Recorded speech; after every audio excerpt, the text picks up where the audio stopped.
జీవితంలో ఏవేవో ప్రాబ్లమ్స్ వస్తుంటాయి. వాటి గురించి ఆలోచిస్తూ మీరు డల్ అయిపోతారు. మీ చుట్టూ ఉన్నాళ్ళు ఏంటి అలా ఉన్నావు, ఏదైనా ప్రాబ్లమ్స్ ఉంటే మాకు చెప్పొచ్చు కదా అంటారు. దయచేసి చెప్పకండి. ఎందుకంటే అందరూ మన ప్రాబ్లమ్స్ని అర్థం చేసుకోలేరు.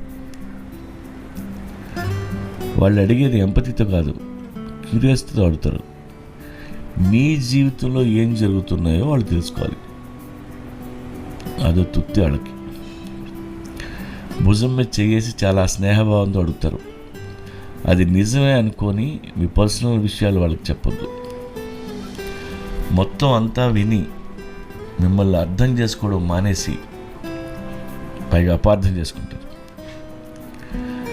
మీరు ఏడుస్తూ బాధలు చెప్పుకుంటూ ఉంటే వాళ్ళ మైండ్